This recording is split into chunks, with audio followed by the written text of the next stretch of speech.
Next up on Soul Level Human. So many people on the path of awakening suddenly think they have to change everything. Everyone that I'm talking to is going through a bit of a throat chakra upgrade. Wow, this is great. Motherhood, that is a whole transformative crucible of a container that brings everything to the surface to be looked at, to be healed, to be worked through. You can't tell your children to do something that you're not willing to do yourself.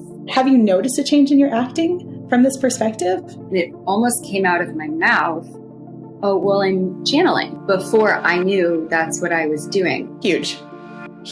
I was there in circle with you the day that you stepped into your claim of being a teacher, of being a leader, of being a guide. Traffic is your teacher, amen. Traffic is your teacher. The 405 is my greatest teacher. If you feel like your soul came to this planet for a reason, and you're looking around at the state of the world in heartache and disbelief, it's because your soul is ready to step into the mission you came here to complete. You have soul-level awareness and skills to develop, and soul-level people to meet. You didn't sign up to do this alone. If you're ready to soul level your life, you're gonna need to work on your clarity, courage, and trust muscles. I'm your guide, Sylvia Beatriz, psychic channel, intuition coach, and soul level mama of 2 under 10. This world is ready for a new way. This world is ready for you. Welcome to Soul Level Human.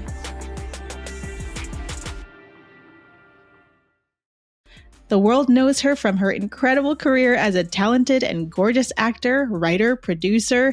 You might recognize her as the OC's Taylor Townsend or as one of the Hallmark Channel's most popular movie darlings, but I know her as one of my spiritual besties, long-standing professional collaborators, and over the years, she's been one of my fiercest protectors and most loyal supporters. As a fellow driven, multi-passionate professional and working mama of 2, she's a girly who gets it.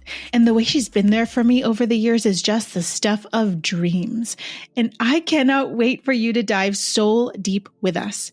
We want to be on this journey with you. So as you listen, share a screenshot on social media and tag me at I'm Sylvia Beatriz and hashtag Soul Level Human, and you'll automatically be entered to win a 3-month all-access pass to my Coalition Premium membership.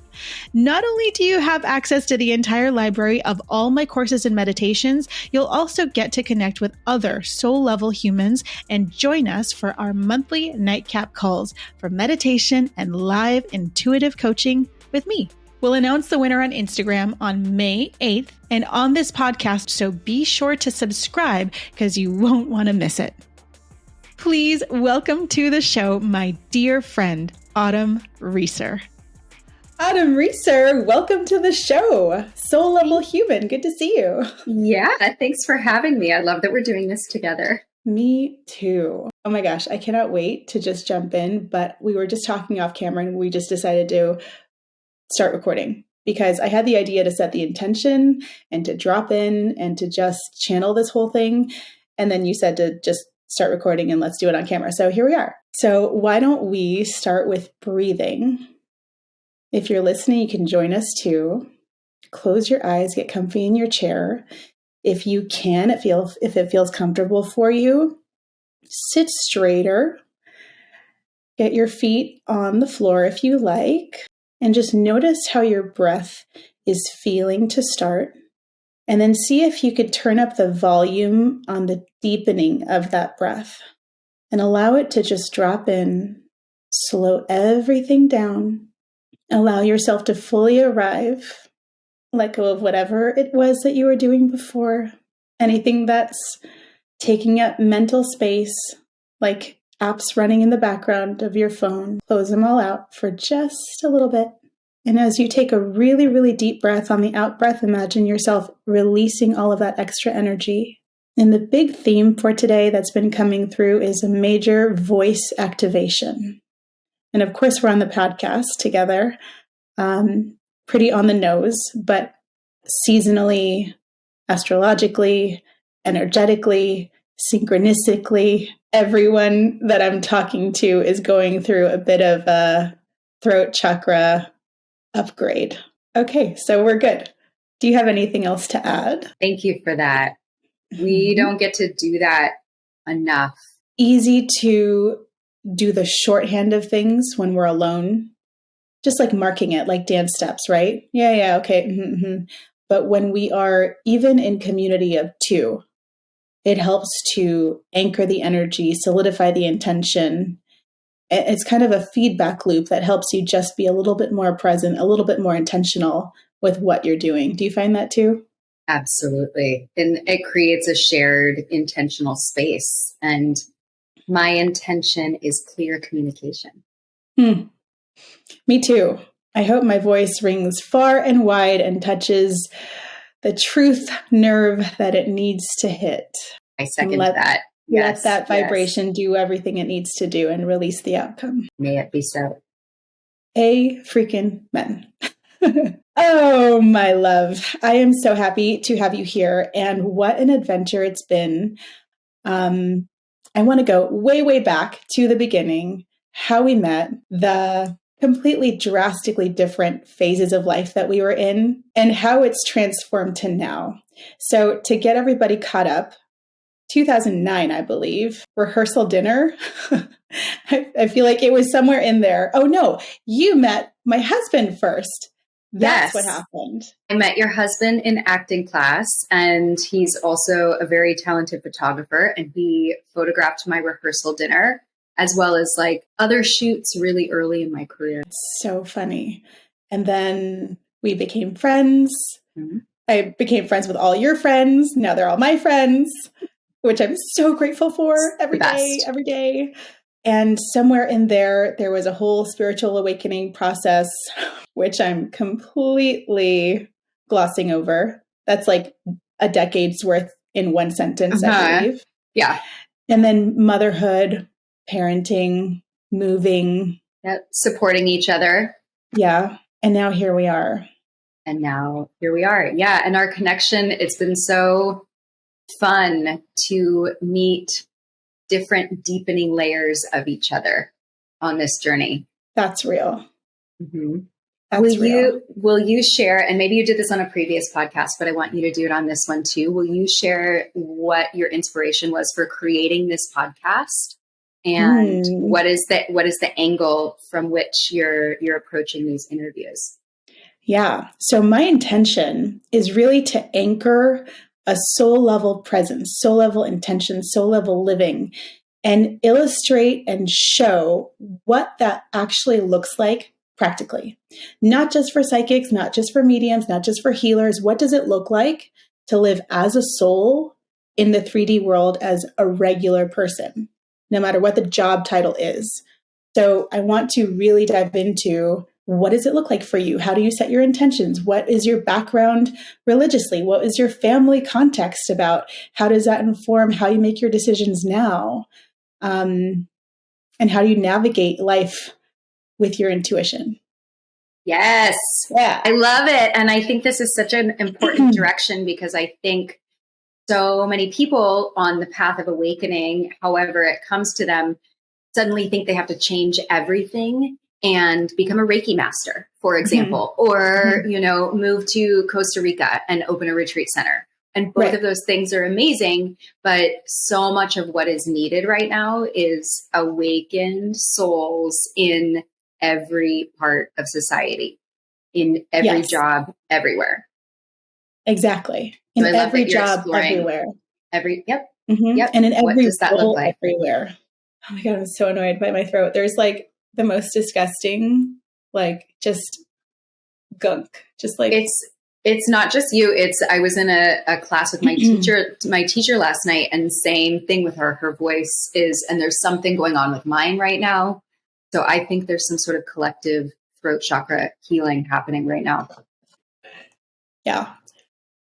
Okay. So you are a working actor. You're a mom. You balance 10,000 things. Let's start with that. How do you start your day? How do you keep yourself plugged in? What does it look like for you? And how has it evolved over time? Oh, yeah. That's a great question. Well, First of all, my kids are 10 and 12. So that's a very different phase of parenting than when you have, for example, a 3-year-old at home. So everybody listening, the routine I'm about to say was not my routine when my kids were 3. When my kids were 3, it was like, stumbling out of bed and somebody didn't sleep and somebody was in my bed and I'm just going for the coffee, just help me. The routine that I've been doing right now, I have a devotional practice that I'm waking up at 5:55 for the last couple of weeks. And it's been really beautiful. But the months before then, I went through a couple months of allowing myself to wake up on my own time or, to get my kids at school, but to be gentle with myself and to not be super disciplined. And then I was ready to go back to the word that I want to use for it is devotional, not discipline. Mm-hmm. And my practice is to sit in front of my altar and light my candles and breathe and listen and just get present. And then I pray out loud and that was a big shift for me when I started praying out loud, which I started doing about a year ago, because I was afraid of my own voice. And so it's very scary to make that step because you have to face all your resistance, all of the voices in your head. What are you doing? Who do you think you are? Whatever your own personal demons sound like. And now it's a major part of my practice and my skin tingles and I feel heard by the divine, by God. And especially during challenging, painful times to know that you can send prayers into the field for others feels very important right now. Hugely important. I wanted to go back to the words you just chose, devotional versus discipline. And I wonder how that's been a journey for you as well. Yeah. I think a lot of us are brought up with religious constructs that are quite rigid. It's in the cultural field. And while I think spiritual discipline can be crucial at certain stages, one of my teachers says that which is spiritual is only that which is performed with joy. Mm-hmm. And I've been leaning more and more towards that about, let me make sure this feels good, that it doesn't feel like I've got, that image of the priest with the whip, like whipping his back, trying to discipline himself into being accepted by God, when you can come from a place of love, which He is what God is. It feels a lot better. It feels a lot better. And so for me to move, and I've gone through periods of, performing the traditional Lent period of giving up certain things and following through and failing and facing those parts of myself. And now I'm at this place where I'm doing my acts of devotion as an offering to the divine, and not as a way to punish myself or to beat myself into submission, because we're existing in many cultures of abuse, and to perpetuate that is not feeling good to me. Okay. The thing about the self-flagellation, the discipline, the control, and how that actually becomes a tool of oppression, a tool of wounding. It's a way to keep that hurt cycle going, versus coming from love allows that to transform things almost as if by magic, right? Yeah. A loving gesture, a loving word, even and especially if it starts with us, has the power to change everything, to move mountains. So do you have an example of what that looks like in your life, how that's transformed a situation that had been untenable before? I think I want to come at this from an example that I think most people will relate to, which is like dieting or trying to get yourself healthy. Talk about, soul level human day-to-day stuff that most people come at, right? The absolute sure-fail way to not succeed at your diet is to be self-punitive, right? Yes. I'm not, and it's usually how people start January. I'm not going to eat this, and I'm not going to eat this, and I'm not going to do this. I have to kick my own ass. Yeah. I have to get my shit together. Yeah. And it's in the language. It's violent. It's violent. Yes, exactly. And we're used to that way of being because it's normalized. We're living in systems of violence, right? Yes. So lo and behold, by day 3, I'm not going to eat any cookies. Well, if I just have one, well, if I eat the cookie in the dark, well, if I eat the cookie at, the justification we go into in order to justify that we have set ourselves up to fail so that we can then punish ourselves, so that we can continue to exist in a cycle that we already know, which is a cycle of I'm not good enough. Yeah. Which is a cycle of I can never get anything right. Why? Because a lot of us were told that as children. Yeah. Right? Or we're told the inherited language. That's it. Or you get 70% on a test, you failed.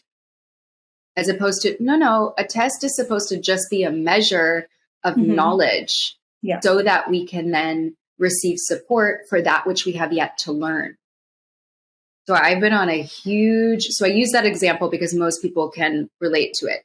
That's not going to work. And then you're going to be in the same cycle for the whole next year because your soul is going to rebel against that because your soul doesn't want to be abused. This is not of God. That's not how divinity wants to experience itself within a human form. Right? And so a lot of my journey has been around setting myself up for something like that, messing up, and then learning that I can forgive myself. Or that there's nothing to forgive. Right. It's like, okay, that happened. I love you. Let's start again. Yep. And letting it be a process until it feels good. And so to use the diet example, to go further with that we shift our diet not to punish ourselves into shape, but to nourish ourselves into greater love, into greater health, into creating a vessel that can better support whatever my mission here is, whatever my commitments are, to be a better mother, to have more energy available for my children, to have more energy available for myself, for romance, for love, for whatever it is that my soul wants to express and experience while I'm here. How can I better nourish myself to experience and express all of that? So you just mentioned how everything really is truly all connected. And if you're not filling yourself up, you won't be able to do any of the things around you. Yeah. Yeah. And it sounds so simple. It sounds so basic. It sounds, so obvious. But it's it's just everything. It is everything. Yeah. But also so many of us are overcommitted and overtaxed and feel like we have to do this and that. And also be on the PTA or a room mom or whatever it is without really realizing, I don't actually have the space to do all of that and fully be in my body and enjoy it. Right? We're so used to over committing. Yeah.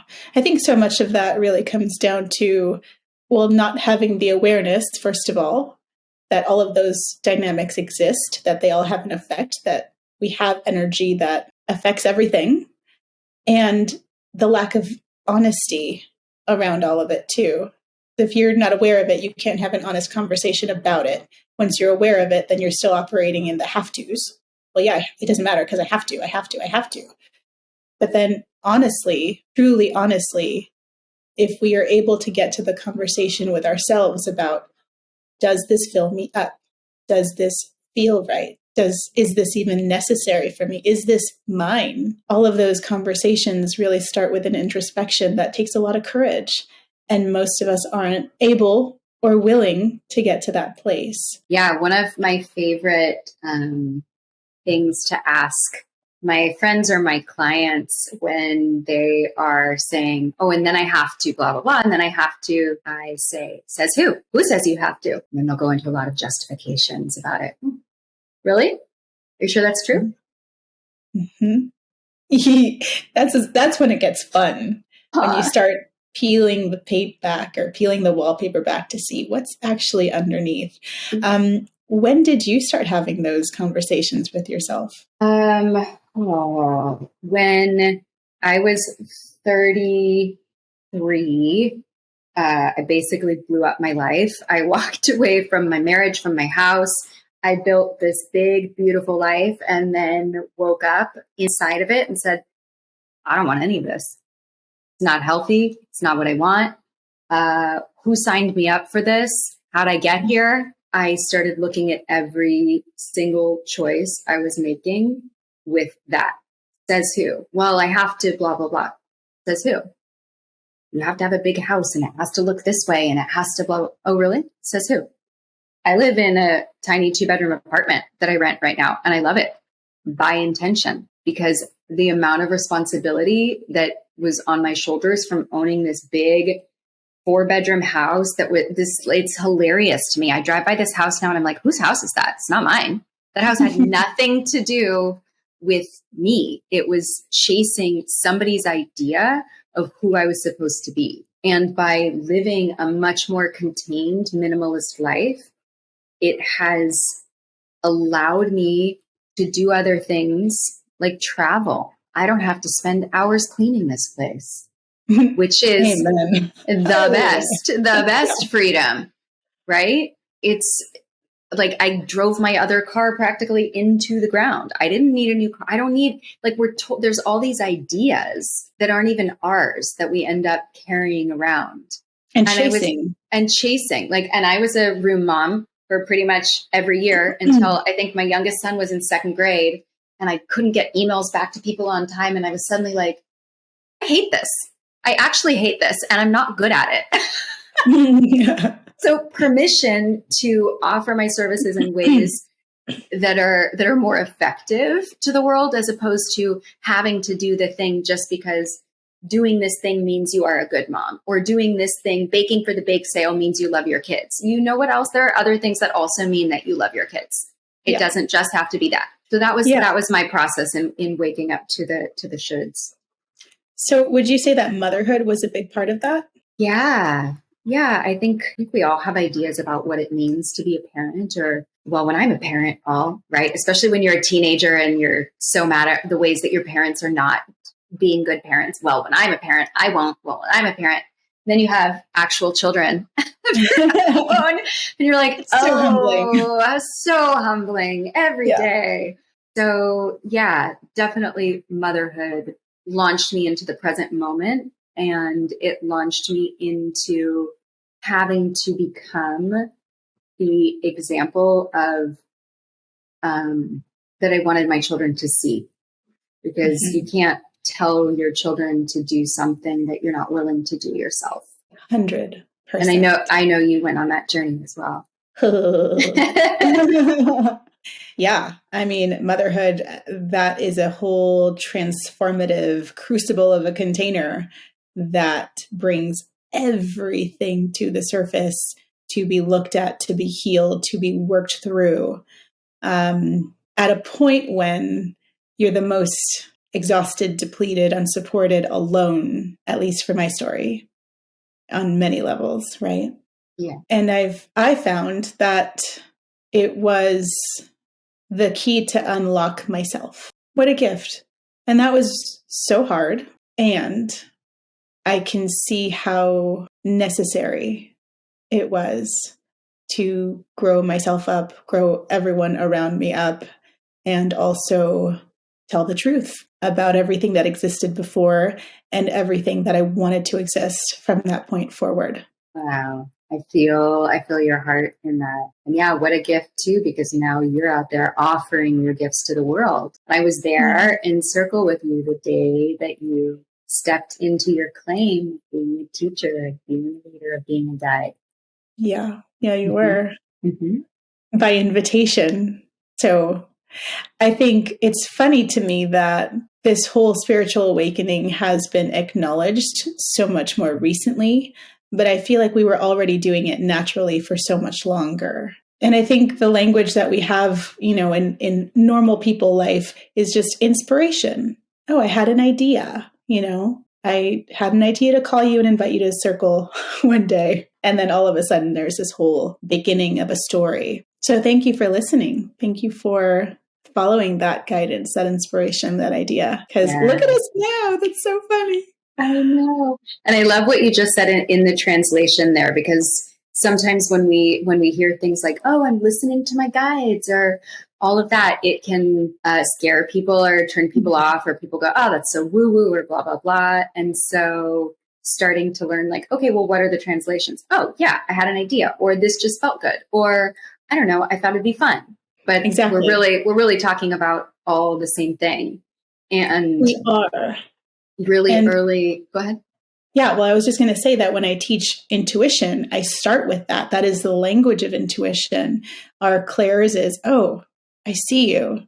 Wow, that looked really good. Oh, did you see that sandwich? That looked so good. Looking, that's vision. That's clear vision. And hearing, oh, that sounds really good. It sounds good. Hearing, oh, I had an idea. Oh, I thought that was a fantastic idea. Claircognizance. So you're teaching us how to be a witness to our language. Yes. Which then is instructing us as to how we're receiving information. Exactly. And everybody already does it. Everybody already has that experience, but breaking it down into regular people language, the visual artist or the sommelier who has a very intuitive nose, it's all there. It's all already there. And what I talk about is that intuition is a language. The clairs, our senses, are our vocabulary. And the strong senses are individual. We all have an individual signature of how that works for us. And that's our dialect. Ooh. And that's how I break it down in class. And I am so grateful for my acting background, because even though I didn't ever do anything professionally, it's such a framework that already exists. It's already so human. It's already so relatable that I can just lay it out in a very fun and simple way. So sense memory, for example, I'm sure you know exactly what I mean, and you know exactly how that translates when you're tapping in. Yeah, it was only, I want to say it was maybe 5 years ago when people were asking me how I do what I do. How do you act? How do you do this? How do you, and it almost came out of my mouth, oh, well, I'm channeling, before I knew that's what I was doing. And so I experienced it just like tuning a radio. Yeah. That the character already exists in the field. And my prep work is basically about being next to the radio, and my primary clair is clairaudience. So it's almost like being next to the radio and listening for where the station is most clear. And then allowing the character to come in and through me.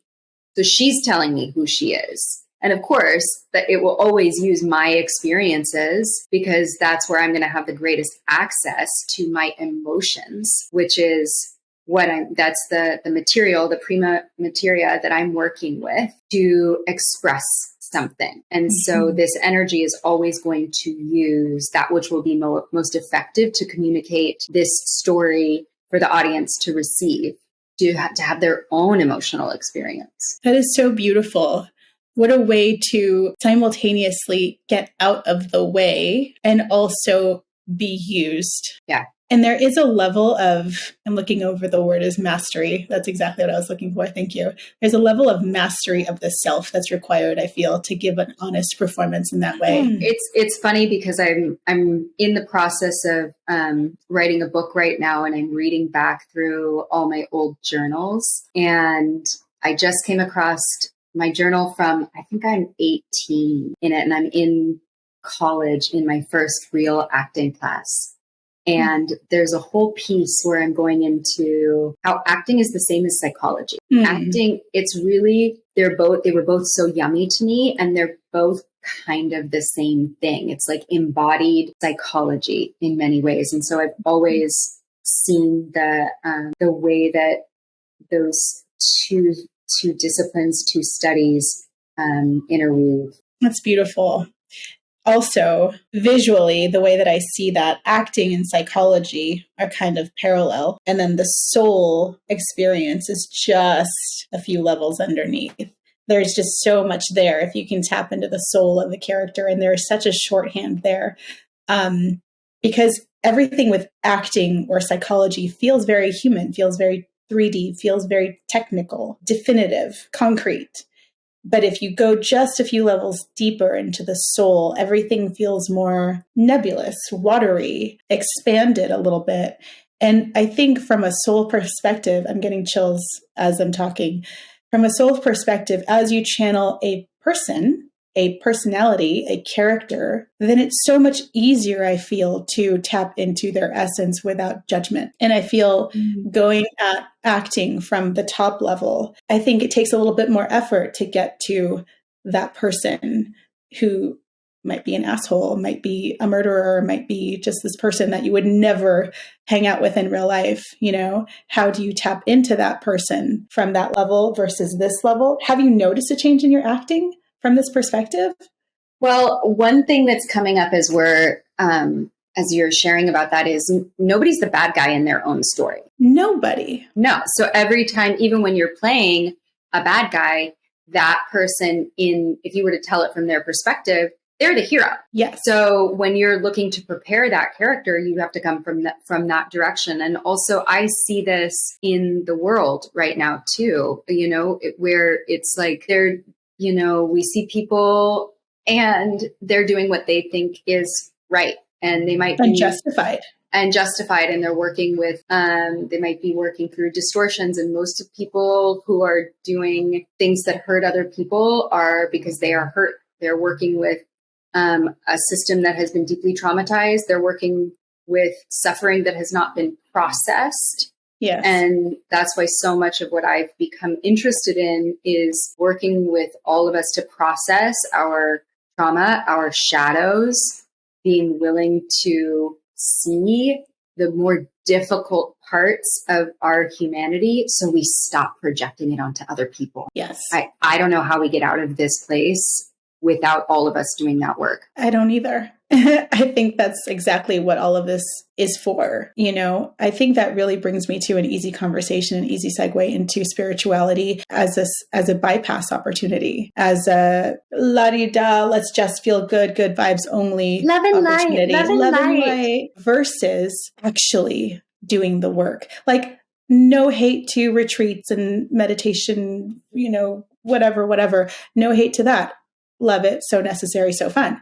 And also, if you're doing that without the integration, without the follow through, without the action, without the actual hard work, the painful work of healing, then it's empty. Have you seen that a lot with your own journey too, and people around you? Yeah. One of the things that's been coming up a lot I mentor people right now on a one-on-one basis. And then I'm starting a group mentorship program this summer.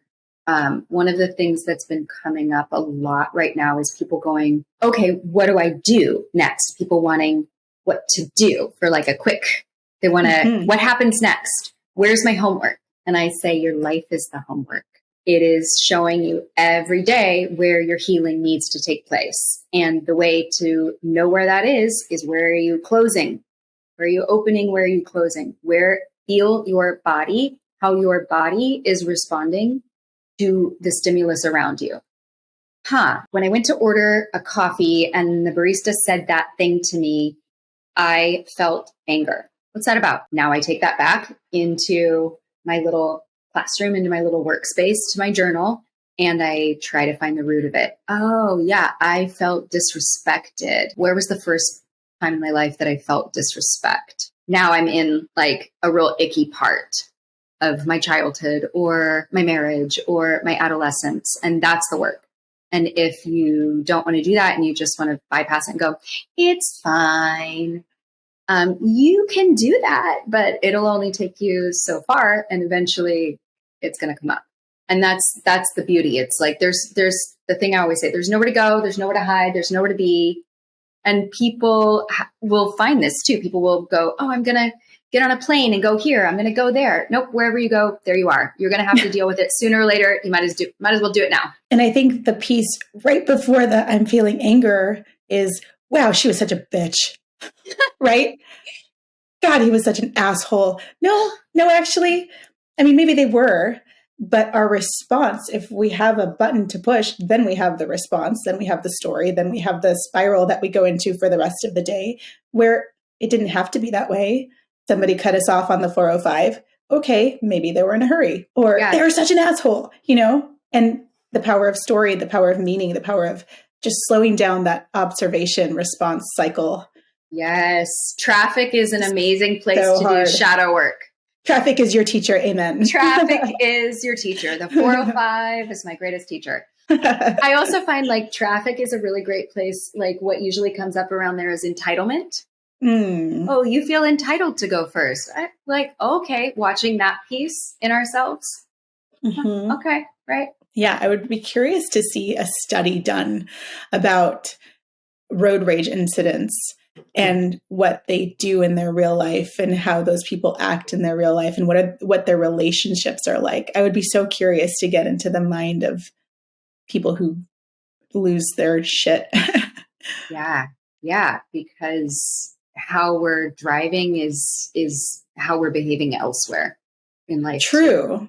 And or maybe we feel the permission in the power of the vehicle that we're driving to have our messy feelings or to speak our mind suddenly. But of course, we're doing it from a reactive, emotional way. We're not doing it at all intentionally at that point. So I'd be curious to see like what the background is for all those people. We need to fund that study. Yeah, but like people who are feeling disempowered somewhere else in our life. And so this is a moment where we're trying to reclaim power. Mm-hmm. And then the work that we would do with clients here is like, okay, how do we shift that root place of disempowerment so that you don't need to take it out in these other places where you could potentially hurt someone? Yes. I want to touch on how the journey of psychology and the 3D healing journey has impacted or informed your spiritual awakening process. How have you managed all that? And is this one necessary for this one to be effective? The way I see energy, the way it works for me is that if we are too 3D, too psychological, too confined, and we're not tapping in, then we're only getting one level of information, one level of awareness. And also, if we're too crown chakra enlightened, connected, whatever, without the basis, the grounding of having done the 3D work or learning more about the world that we actually do operate in, that's where unhealthy patterns, prolonged psychosis, like unhealthy mental patterning can begin. So it's like we need both. Yeah. What do you think? What's been your experience? Okay, so I have two pieces that are coming up around this. The first one being, I think a lot of people at home will understand this, where you understand mentally why it is that you have certain patterns in your life, why you're attracting certain people, why you chose that person, why you're doing this thing. And yet you can't seem to shift out of it. Yes.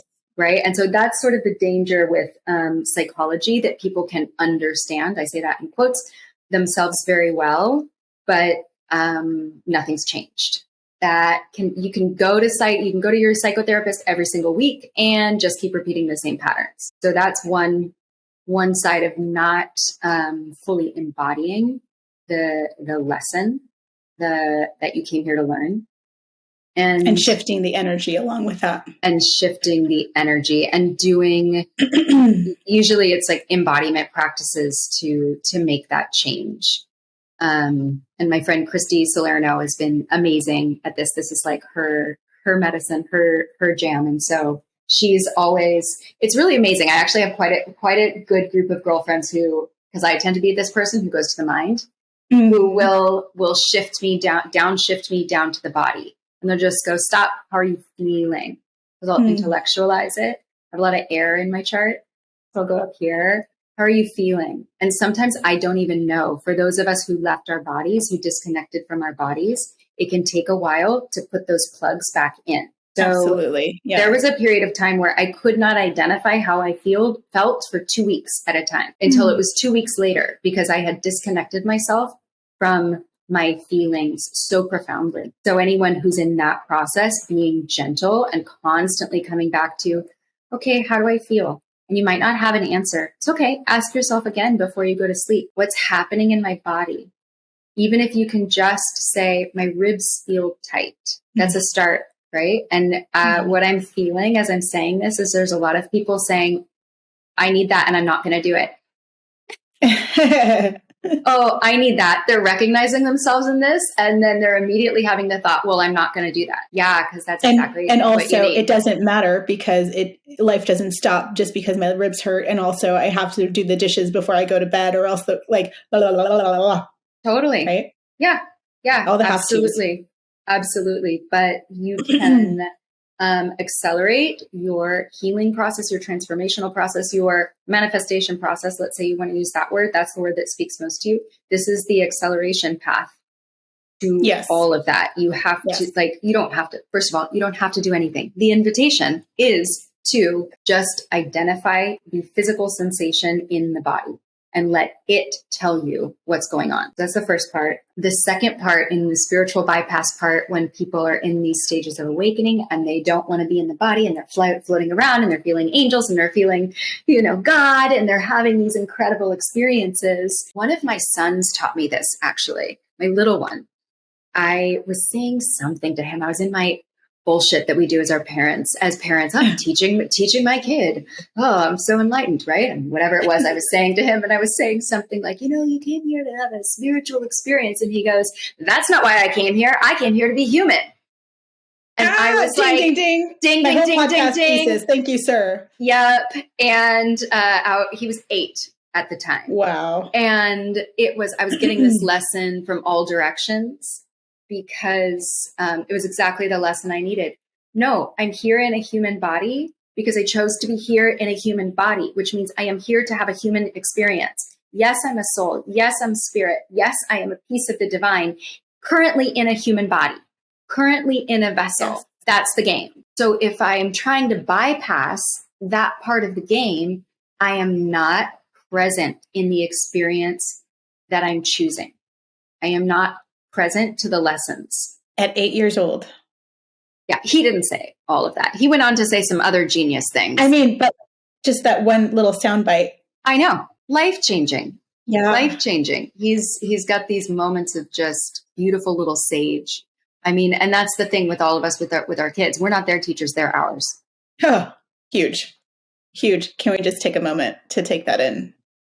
How the world would shift if we would all get out of our own fucking way and listen and be in humility and open ourselves to the experience of learning. Yeah. Being shown. Amazing.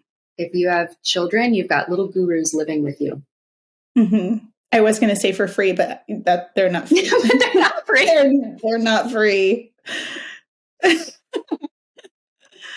That's incredible. Have you actually have you had any interactions with your kids where they talk about past lives or spirits or anything like that? When my youngest son was little, and this was before I was really acknowledging my own relationship to spirit. I was still pretty much like sort of plugging my ears and going, that's not a thing. Yeah. This is from the time when he was like, 1 until 3, maybe even little, or maybe 6 months old until 2. He would be like at night, he'd be having his bottle, and he would always point up to the corner of the room and just point, clearly looking at something. And I used to get goosebumps. And he would do it regardless of, like, if we were in a hotel room, if we were traveling, if we were in my parents' house. It was every night he was feeling something, someone communicating with someone. And they ended up having somebody tell me, without me ever sharing this with them, that my grandmother was watching over him and she came to visit him every night. So there was that. And he's gone through a process of, like a lot of children who experience different energies, being afraid of the dark, not feeling safe, I had to go with him to brush his teeth until he was almost 10, just not really wanting, and my house is not big, it's like very small, but not feeling fully safe. And so teaching him prayers helped. And but yeah, that was the most prevalent one. How about your kids? So we've had a few conversations over the years, of course. And I'm also very careful, just as a disclaimer, not to lead the conversation, not to input definitions about things or how things work so much. I try to say, what do you think? What do you, I don't want to feed the information. So yeah. One night, Ava, she must have been 7 or 8. She was telling me that she remembers before she came into my tummy, she said that there was a big white room with all these TVs, and all the different TVs had families on them. And that she looked at all the different ones and saw our family. Oh, it makes me want to cry. Ah! And that she picked that family because she knew that it would be so much fun and she would love being our kids. Isn't that beautiful? That's amazing. She's so special. She is. We just spent an evening coloring together at your house just like a month ago. Mm-hmm. She loved it. She has not stopped talking about it. She's like, when is she coming back? It was so much fun hanging out with her. Girls' night. She's so fun. And I mean, what else? Like same thing, just not wanting to brush teeth alone at night, needing the night light. And I have taught her about energy and cleaning off energy, like energetic hygiene at the end of the day. A visual that I use for doing stuff like that is the transformation scene from Beauty and the Beast. Like at the beginning, how it's all kind of yucky and a little creepy or scary, and how the intention is the magic, is the love that transforms everything from dark to light, that just changes everything as if by magic, because it essentially is what it is. It's one word that we have for the work that we do, right? Will you give the audience, will you give us instructions right now on what that looks like? Yeah. At the end of the day, what would that look like to me? Energetic hygiene at the end of the day. What do I do? So we all take showers, hopefully, once in a while. What helps is I'm a very visual person. So you don't need to visualize. You could just set an intention or say out loud, I set the intention to cleanse my energy. Or you can also ask your guides and your angels to help amplify your intention or do the work for you. But I like Disney. I like sparkles. I like sparkly things. So I just imagine myself, or tell Ava to imagine herself, or Cole when he starts listening, that we are in a shower of light. And it's just sparkles that are landing all over us. That transformational, like fireworks rain that they have in Beauty and the Beast is kind of the perfect experience of it. The sound that they used, the ethereal quality, the sparks of light that are coming off of this as the raindrops land on the ground. The more senses you can get into it, the more real it is for you, the better. And even though you might not feel it or see it as well, just having that attention, that space to do the process is enough. So having that rain just fall everywhere, have it just wash off the day. When she was younger, another thing that I would do is literally say, okay, we're washing off the day, washing off the day, washing off the day. And I would just do this on her whole body. And it was just a fun little thing. And so, like I said, it doesn't have to be so serious and precious and perfect. It's just the intention. And then with the room, if there's, I don't like whatever's under my bed or whatever's in the closet, then we use that same visual, that same intention of bringing in that light and that sparkles. And you could add hearts and you can add confetti and you can add rainbows, whatever, to just wash off everything. Wash off the walls, wash off the teddy bear that looks a little creepy, wash off the closet, and imagine that everything is transforming into something beautiful, something safe, something loving. And that's it. I love that. Giving everybody simple ways to infuse more of the sacred and more of a spiritual perspective into humaning. Mm-hmm. At any age. At any age. And so much of this is about shifting our perspective and finding more moments of pause and intention and presence. Exactly. With parenting, they say it's like having your heart out of your body, out in the world. And my background is I like to plan things and be in control. Those two things do not exist together. They do not work together. Is this also an experience for you? And how have you managed it? So how do you navigate the surrender necessary in parenting? Yep. Yeah. I had a crash course in that because I started parenting on my own when I left my marriage before my little one even turned 1. And there's so much control that just had to be released at that point due to co-parenting and not being in control of what happened when they were not with me. And so anyone who's listening who has been in a co-parenting situation, I think can relate to this. It was an immediate initiation into, I can't control if they show up at my house with socks. I can't control what they're wearing when they show up at my house. I can't control what they eat when they're not with me.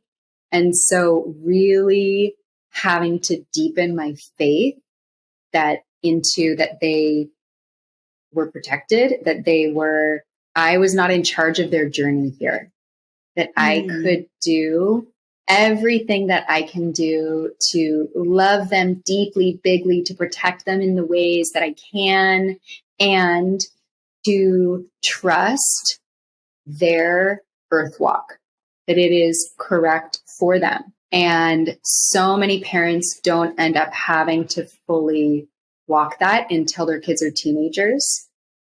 And then their teenagers are rebelling against the control. That's why we see rebellion in the teenage years. They're claiming their autonomy. The solar plexus becomes activated, the I will center. It's like, this is my life. Correct. Correct. This is your life. And so many parents never have to navigate that tricky part of parenting until their kids are older. And so I got a really profound and deep and painful initiation into it when my kids were quite young. And so I've always parented them from a place of sovereignty, from a place of, and it's not always easy. Let me say this, like I still misstep on this sometime because it's a natural instinct to want to protect. Yeah, of course. Yeah. And so learning, what does it look like to protect and to allow sovereignty? And what does it look like? What does it look like? A lot of the way that looks like for me at the ages my kids are, and this probably started at like the age of 6, the age of 7. It's always been present, but once they pass age of 7, 7 is known as the age of reason. So there's a certain level of awareness and presence that is there, that is here by that age. So the way that I've parented in this way is, let me give you all the information. If you climb up to the top of that slide and you don't want to come back down, I'm not coming up to get you. So you have all the information. Should I go up there? I don't think you're ready, but only you can know that. But if you go to that place, I can't fit through that tunnel. So here is the information, right? And, you have to do this in ways in which they will also be safe and not hurt themselves. But empowering them in that way, to live their own life, to make their own choices, and to make bad choices sometimes too. I think a lot of us don't want our kids to make bad choices. That is life. You are not going to learn if you don't make mistakes. And if we don't allow our kids to make mistakes, or if we judge them, they're not going to come into the fullness of their being. And they're going to be afraid every time they come up and misstep and have to face that part of themselves. Like, was that your experience as well? As a kid, yeah, I think one of the things I've had to heal from is being very, very hard on myself. Very hard on myself when I don't meet my own standards. Me too. Yeah, I think a lot of us were, I think the culture raised us in that way. I don't even think it was unique to our parents. I think American culture sort of exacerbated that. And a lot of us are counter-parenting to the damage that created. Often as at a detriment at this point. Like, I could see the pendulum swinging all the way to the other side with the lack of the integration and the lessons in the middle space, right? Yeah. Yes. And also I'm saving for therapy for my kids, because I'm sure I'm going to fuck it up too. And 100%. You know what I mean? It's a guarantee. Yeah. And I think the goal as parents should just be able to sit there once they're grown, and they'll be like, this wasn't great. And this wasn't great. You're right. I'm so sorry. Yeah. I did the best I can, and I'm so sorry. Like yeah, both. Yeah. I feel so much is in the and, because historically, at least, so much has stopped at the I did the best I could, or the angels and spirit guides and meditations and whatever. We're just not stopping now. We're getting into the place where we're realizing that the and is necessary. And so that, I guess, is what it looks like to be a soul level human, to be truthful about ourselves, to act in integrity, to have as much as we possibly can that objective lens through which we see ourselves and the world. It's so hard. It's not easy. Of course, most of us don't do it. It's hard. It sucks. It can be painful. Yeah. Yeah. And that's why it's so important to have compassion for where everybody is on their path. And, exactly. And when we have people in our lives who we feel like aren't waking up as much as they should, or aren't doing as much as they should, or fast enough, or whatever that story is, it's like, because it's painful and it's hard and it's hard. And from my perspective, it's a journey that we all are on together, and we're all going to go through eventually anyway. And so constantly seeing that everyone is at the right place for them. Yeah. And also compassion for how hard it is to human. Yes. It's hard, period. And you don't know what is right for anybody else. You can offer, especially as a guide, being in a position of a guide, you can offer what you see, but I now really trust that everyone is moving at the correct pace for them. I've gotten to that point too. Yeah. And it's so much better this way. It's so much better. It was exhausting the other for way. Everyone. Yeah. It was exhausting. It was. And I'm sorry to everyone who I rushed. Sorry. Me too. Sorry to myself and everybody else. Sorry. Consider this a group apology. Yeah. Okay. So you've mentioned that you work one-on-one with clients. Can you go into a little bit how that came about and what it is that you do? How does that work for you? Yeah, this is newer for me. It was something I was doing behind the scenes for a long time, and just with people I know, or friends of friends, or people who I met. And I was doing it because it brought me joy, which is basically just helping people get into alignment. And because I have had the privilege of having so many teachers on my path too, and wanting to offer what I have received. And I got the guidance this year to open it up. And so what I say is that I am a heart-led storyteller and guide. And so my work is just to bring people to shine a light on the path that already exists for people to walk their way back home to their hearts. When we can live from a heart-centered place, we're living in alignment with our truth and with the truth of our expression. And a lot of that work is just to help people remove that which doesn't belong to them. Stories we picked up that aren't serving us and that aren't ours and aren't a match for our truth and our love and our vibration and our mission. And so most of my work is just helping put light into the dark places. That's beautiful. Yeah. I wish everyone could do this work. Everything would get done so much faster. But that's what's amazing about entering the age of Aquarius, and honestly, one of the gifts that that COVID brought into the world is this type of Zoom, for example, is a lot more online connectivity, and everybody has access to that. You know, not everybody, but most everybody has access to. There's a lot of free offerings and a lot of free healing techniques, which is I'm really grateful for that it's out there if you go looking for it. I'm so grateful for YouTube. YouTube has helped me in so many ways. I want to wrap up so I don't take up your entire day, even though I really, really want to take up your entire day. I'm so glad we got to hang out today. Oh, me too. I needed this so badly. 3 questions. One is there a book that you read that was like before this book is one version of you and after this book is another version of you? The Untethered Soul. The Untethered Soul by Michael Singer. Yep. Because of the concept of the roommate and the voices that we let take up space in our head. Love it. So good. And then for the next 2 questions, I want to drop in just a little bit. So let's close your eyes for just a sec if you're open to it.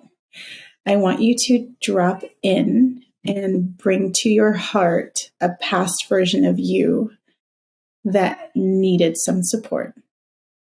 And I would like you to send energy, a transmission, a communication, a message from your present you to them. And if you're open to sharing, I'd love to know what that message is. It's really beautiful hearing your kids in the background right now, too.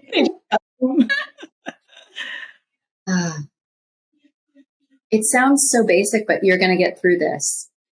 You know, and I had a coach who worked with me as I was working through some trauma from right around this past time in which I had felt very alone. And she helped me see that I was never alone. Going back and seeing all the ways that God was walking alongside me, that Spirit was walking there with me, that I was held. I was just being deeply initiated. And what's coming through to say right now is to that girl, you are a match for your mountain. Ooh, I'm getting full body chills right now because the languaging that I was given a couple of days ago was my mission is to move mountains. Yes. That was the card I pulled for my client this morning too. So very present. Hugely present. My mission is to move mountains. Your mission is to move mountains. Yeah. I want to keep the attention on you though. Because I could go into so many places after that, but attention on you. I want you to drop back in. I want you to connect with your future self on your very last day after this ride is pretty much done. And I'm very old, by the way, so old. Hugely old, very wrinkled. Old by the time this is over. Gorgeous. Just like a little. Yeah, I look amazing. Prune. Yeah. Amazing little prune. I just needed to make that clear. I'm on the same page, my friend. I would love her to do the same thing for you that you just did for your past self. Wow. I love your 3 questions. This is great. I really love old me too. She's great. You got this. Woo. We got Easy this. peasy. We got this. Yeah. Yeah. We were made for this. We are the ones we've been waiting for. Yeah. Yeah. So good. So good. You're just going to have to come back. I have so many other questions. Okay. I love you so much. I love you too. Thank you so much for starting your podcast, for following your guidance. I love the idea of talking about how do we infuse spirit into everyday living. I love it. Every day. Have a beautiful day. You too. I love you. Mwah. I love you. Bye. That brings us to the end of this soul level conversation with Autumn Reeser. To my soul level human listeners, thank you for already following the intuition to tune in today. And I'm so excited for everything that's in store for all of us on this journey together. I hope this episode has sparked your curiosity, inspired you to dig deeper, and shown you that magic, awareness, and soul level tools are for everybody, not just psychics or mediums, but normal, everyday humans just like you. If you've enjoyed this episode, please leave us a comment or review, share with a friend, and subscribe for more soul level conversations. Until next time, remember that you are a courageous soul who came here on purpose, and it's time to step into the human you came to be. You don't have to do this alone. I'm Sylvia Beatriz, and this is Soul Level Human.